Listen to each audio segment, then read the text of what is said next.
আমার ব্যাগে আছে পানি, 2টা পানির বোতল, আর হচ্ছে যে এই কলা এবং এটা দুপুরে খাবো আমরা। অন্যান্য দল এবং অন্যান্য মতের লোকদের বিভিন্ন জায়গা থেকে তারা চাঁদাবাজি করে, রাষ্ট্রের অর্থ লুট করে, এরপরে টাকা দিয়ে লোকজন ভাড়া করে নিয়ে আসে, যার কারণে তারা এই যে খিচুড়ি বিরিয়ানি তাদেরকে দিতে বাধ্য হয়। আর আমরা দিনের জন্য, ইসলামের জন্য মানে জীবন দিতে প্রস্তুত, যার কারণে আমরা আমাদের নিজ উদ্যোগে আমরা আল্লাহকে ভালোবাসি, আমরা নবীকে ভালোবাসি, নবীর আদর্শে আমরা চলতে চেষ্টা করি। আমাদের কাছে দুনিয়াবি কোনো চাওয়া পাওয়া নাই। আমরা আমাদের নেতৃবৃন্দ যদি ইসলাম যদি রাষ্ট্র ক্ষমতাতে যা, তারপরে আমরা মানুষের, দেশের, জনগণের নিরাপত্তা নিশ্চিত করব। বান্ডেল থাকলে প্রতি সেনমানিতে টাকা বাঁচবে। বিকাশ সেনমানি বান্ডেল কিনে জিতুন প্রতি লেনদেনে এবং আপনার উন্নয়নে ভরপুর করে দিব। জনগণের কোনো হক নষ্ট করব না।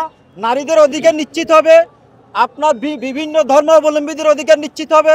আমাদের সুন্দর একটা সমাজ উন্নয়ন এবং রাষ্ট্রের উন্নয়ন আমরা ভরপুর করে দিব ইনশাআল্লাহ। এবং এটাই আমাদের প্রতিজ্ঞা, যার কারণে আমাদের কোনো বিরিয়ানির প্রয়োজন নাই, যেহেতু আমাদের ব্যক্তিগত কোনো স্বার্থ নাই।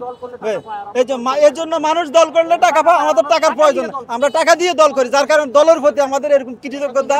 এবং আমরা আসলে জামাত ইসলামী সারা বাংলাদেশ থেকে বিভিন্ন পর্যায়ের নেতাকর্মীরা আসছেন, বিভিন্ন সমর্থক এসেছেন, তারা আসলে সহযোগে এখানে এসেছেন। আপনারা নিশ্চয়ই জানেন জামাত ইসলামী একটা ইসলামী আন্দোলনের সাথে জড়িত। হ্যাঁ, এখানে আসলে টাকা পয়সা অন্য কোনো কিছু দিয়ে তাদের কোনো কর্মীকে এখানে আনতে হয় না।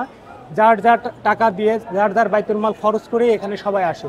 এবং খাবার দাবারের কথা যদি বলেন, আপনি জেনে থাকবেন হয়তোবা জেলা পর্যায় থেকে যেসব সমর্থক কর্মী এসেছেন, তারা দেখবেন যে তাদের ব্যাগে আপনার চিরা, মুড়ি, খেজুর এগুলো তারা নিয়ে আসছে আর কি। আপনি দেখবেন এখানে বিরিয়ানি বিতরণের কোনো সুযোগ নাই। হ্যাঁ, যার যার ব্যক্তিগত উদ্যোগে, হ্যাঁ, সবাই যার যার ব্যবস্থাগুলো এখানে করে আসছে।